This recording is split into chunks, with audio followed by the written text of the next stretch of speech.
The Joe Biden administration continues to view China negatively and follows the same approach as the previous Trump administration. They see China as the most significant challenge to the U.S. in terms of geopolitics, and they're trying to limit China's influence in security, economy, and technology. Microchips are essential for a modern economy. During the pandemic, when people started working from home, the demand for computers increased, but there was a shortage of chips. The situation worsened due to conflicts between Beijing and Washington, which led to a kind of zero-sum battle involving Chinese chipmakers. President Joe Biden believes China's rise is a threat to the U.S. China has been investing heavily in its own semiconductor industry for years to rely less on foreign suppliers. Chinese companies like Huawei, Xiaomi, and Tencent have made progress in producing their own chips. However, the U.S. is actively trying to hinder China's advancements by imposing sanctions on Chinese tech firms and limiting the export of crucial components. The U.S. wants to decouple from China technologically, essentially trying to create a blockade or sanction. For this strategy to work, 3 conditions need to be met. First, the U.S. must have far better technology and capabilities. Second, China must be unable to develop these technologies independently. And third, China must not be able to get these resources from other countries. However, none of the 3 conditions are fully met. The impact of these restrictions is still uncertain, but 3 key questions will determine their effectiveness. First, will U.S. companies become less competitive if they lose access to the Chinese market? Second, will China retaliate in a harmful way? And third, how much will these restrictions leak or be bypassed?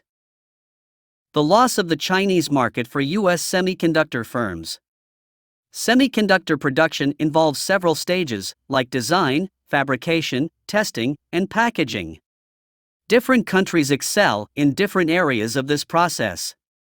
The U.S. is a leader in chip design and manufacturing equipment, while Taiwan, South Korea, China, and Singapore have their strengths in other stages. Collaboration and information sharing among these players promote competitiveness and innovation.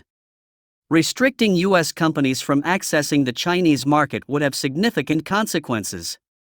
China is a crucial source of revenue for U.S. semiconductor firms, and losing access to this market would be harmful. According to the Boston Consulting Group, U.S. semiconductor firms would lose 18% of the global market share and 37% of their revenues if they couldn't sell to China. Furthermore, these restrictions could hinder innovation by limiting investments in research and development, which are essential for staying competitive. Last year, U.S.-listed chip businesses collectively lost over $1.5 trillion in market value, as reported by The Economist. Micron Technology Inc. saw a 20% year-on-year decline in its fiscal 2022 quarterly results. NVIDIA also warned that the new restrictions would cost the company up to $400 million in sales. Around a quarter of NVIDIA's $26.9 billion revenue in the last fiscal year came from China. Will China succeed in the semiconductor industry? The semiconductor industry is widely considered complex, involving various technologies in software, hardware, and manufacturing. For China to achieve semiconductor independence, it would need to replicate America's chip design software dominance, Taiwan and Korea's expertise in chip manufacturing, and the Netherlands and Japan's near monopoly on essential production equipment for advanced chips. Without access to critical ultraviolet equipment from the Dutch company ASML, experts believe China will struggle to advance in the chip value chain. However, underestimating China and its determination has been proven wrong over the past 30 years. While sanctions will undoubtedly slow down China's progress, estimates from the International Data Corporation suggest that China, currently a few generations behind in technology, could catch up within a decade. China's investment capital will not be a hindrance. In 2020, Beijing announced a $1.4 trillion investment in high-tech industries over the next 5 years, with a significant focus on semiconductors. In comparison, Biden's $52.7 billion plan to revitalize semiconductor manufacturing appears comparatively modest. Although China's semiconductor industry is still relatively young, it has already benefited from learning from the world's leading tech companies. In 2021, China's state media reported that domestically made chips were used in their new space station and the Mars rover that landed on the Red Planet that year. China also plays a geopolitical card. President Biden hopes that most of the world's semiconductor talent remains within America's sphere of influence. The U.S. intends to pressure nations into choosing between economic ties with the U.S. or China. However, many experts question whether the U.S. still holds that level of geopolitical influence. China is betting on America's diminished influence, which may have some merit. For example, despite U.S. sanctions on Russia due to the invasion of Ukraine, democratic nations like India, Spain, Germany, and Japan have actually increased imports from Russia since the invasion began. India, in particular, has maintained strong ties with Russia and refrained from condemning Russia on human rights violations, posing a challenge for U.S. efforts. India also continues to buy Russian weapons and crude oil and chooses not to criticize Russia regarding human rights issues. Moving towards a multipolar world. In the face of escalating geopolitical tensions, companies worldwide are seeking alternative ways to develop technologies that do not heavily rely on components from the U.S. This strategic move aims to enable these companies to sell their products to China without being hindered by potential trade restrictions. Notably, Japanese and Dutch semiconductor companies are at the forefront of this trend. They are seriously considering the production of equipment that entirely avoids the use of U.S. technology. By doing so, they aim to sidestep any potential roadblocks that could arise from the involvement of American components in their products. In response to the shifting dynamics of the semiconductor industry and the rise of China as a major player, the U.S. proposed the formation of the Chip-4 Alliance. This alliance would bring together four dominant semiconductor-producing countries: the U.S., Japan, South Korea, and Taiwan.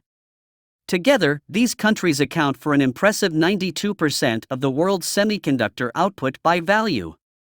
The primary objective of the Chip-4 Alliance is to establish a unified supply chain for advanced semiconductors, with the aim of limiting China's influence in this critical sector. However, South Korea has expressed hesitancy in joining the alliance due to its substantial reliance on the Chinese market, where it sells a significant portion of its semiconductors. Meanwhile, European leaders have also been expressing concerns over over-reliance on the U.S. and potential entanglement in the conflicts between China and the U.S., particularly over the issue of Taiwan. French President Emmanuel Macron has called for Europe to reduce its dependency on the United States, emphasizing the risks of being drawn into crises that are unrelated to European interests. China, as the world's largest semiconductor market, holds considerable significance in the global industry. This massive market has been a crucial source of revenue for companies like Taiwan's Semiconductor Manufacturing Company, TSMC. To navigate the complex landscape of U.S.-China relations, some U.S. companies have been granted temporary waivers for trade with China. For instance, TSMC and Samsung received a one-year waiver to continue their business with China.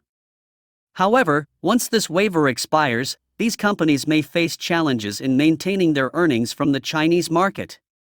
Furthermore, the possibility of a complete ban on key semiconductor equipment export by ASML could have significant repercussions.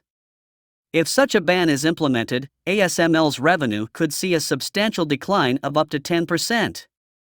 The U.S.'s restrictions on China's semiconductor exports have compelled companies to reassess their reliance on American technology and seek alternative paths toward technological independence.